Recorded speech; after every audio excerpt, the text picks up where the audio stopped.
This video is sponsored by... Just kidding, I'm not that famous yet. So, World War I is over. Hooray! Germany lost, and the winners, mainly Britain and France, decided to blame Germany for everything.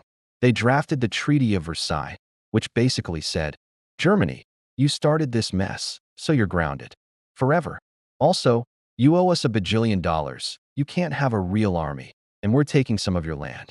Germany, now the Weimar Republic, was in a terrible spot. Their economy was in the toilet, people were starving, and now they had to pay this massive bill. The German people were, to put it mildly, cheesed off. Enter a guy with a funny mustache and some very angry ideas, Adolf Hitler. He and his Nazi party started telling everyone, hey, it's not our fault. It's the fault of, well, a bunch of people, but especially the politicians who signed that stupid treaty. I can fix everything. I'll make Germany great again. A lot of Germans, feeling desperate, thought, you know what? This guy makes some sense. In 1933, Hitler became Chancellor of Germany. He quickly kicked democracy to the curb, declared himself Führer, and started rebuilding the military, which was a huge no-no according to the treaty. Meanwhile, over in Italy, another charismatic dude named Benito Mussolini was already in charge. He was the original fascist and dreamed of rebuilding the Roman Empire. He and Hitler looked at each other and were like, hey, you also like yelling, cool uniforms, and invading people? Let's be friends. And so, the Rome-Berlin axis was formed. And what were Britain and France doing while all this was happening? Basically, they were practicing a policy called appeasement. They saw Hitler breaking the rules, rearming, and getting real pushy, but they were terrified of another war. So their strategy was, maybe if we give him what he wants, he'll stop. First, Hitler moved his troops into the Rhineland, a demilitarized zone. Britain and France just tut-tut-tate. Then, in 1938, he annexed Austria. Most Austrians were actually pretty happy about it. So again, Britain and France were like, okay, fine. But that's it.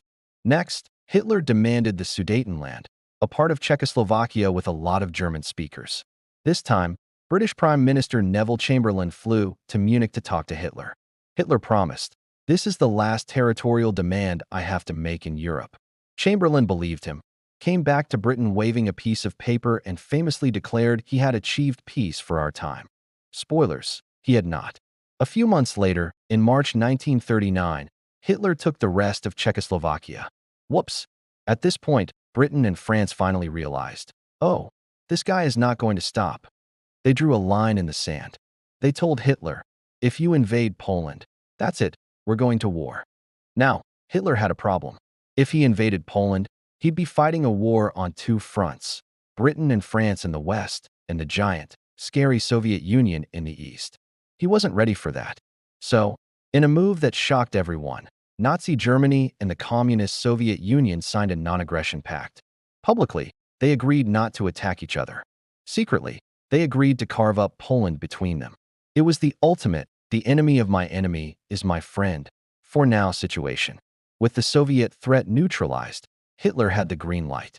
On September 1st, 1939, German forces stormed into Poland using a new tactic called Blitzkrieg, or lightning war. It was a brutal, overwhelming combination of tanks, planes, and infantry moving at incredible speed. The Polish army fought bravely, but they were outmatched and overwhelmed. 2 days later, on September 3rd, Britain and France, true to their word, declared war on Germany. World War II had officially begun. While Germany pushed from the west, the Soviet Union invaded Poland from the east, and within a month, the country was completely conquered. After that, things got weirdly quiet for a few months. The British and French troops basically sat on their side of the border, and the Germans sat on theirs. This period was nicknamed the Phony War. But the quiet didn't last. In the spring of 1940, Hitler's Blitzkrieg machine roared back to life. In a stunningly fast campaign, Germany invaded and conquered Denmark and Norway, securing vital naval bases and iron ore supplies. Then, in May 1940, Hitler launched his main event, the invasion of France. The French had put all their faith in the Maginot Line, a massive string of super-advanced fortifications along the German border. They thought it was impenetrable, but Hitler just went around it. He sent his panzers through the supposedly impassable Ardennes forest in Belgium, completely bypassing the French defenses. The Allied forces were caught completely by surprise.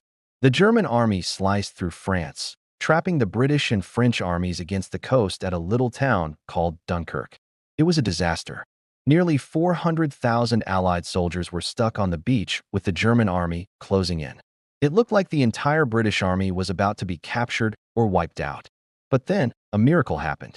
In what became known as the Miracle of Dunkirk, a massive fleet of ships, from naval destroyers to tiny fishing boats, and civilian yachts, sailed from Britain across the English Channel to rescue the stranded men. Under heavy fire, they managed to evacuate over 338,000 soldiers. It was a huge morale boost, but it was still a major defeat. France was left virtually defenseless. On June 22, 1940, France surrendered.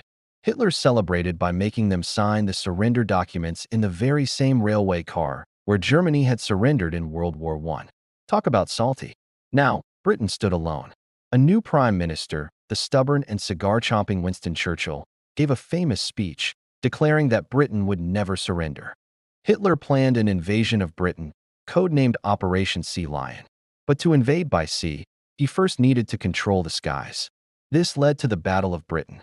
For months, the German Air Force, the Luftwaffe, bombed British airfields, factories, and cities, including the devastating Blitz of London. But the British Royal Air Force, though outnumbered, fought back with incredible courage. With the advantage of radar and skilled pilots, they inflicted heavy losses on the Luftwaffe. As Churchill said of the RAF pilots, "Never in the field of human conflict was so much owed by so many to so few." By the fall of 1940, Hitler realized he couldn't defeat the RAF and postponed the invasion of Britain indefinitely. It was his first major failure. So where do we stand? Hitler controls almost all of Western Europe. Britain is bruised, but not broken. And the Soviet Union and the United States are still officially on the sidelines.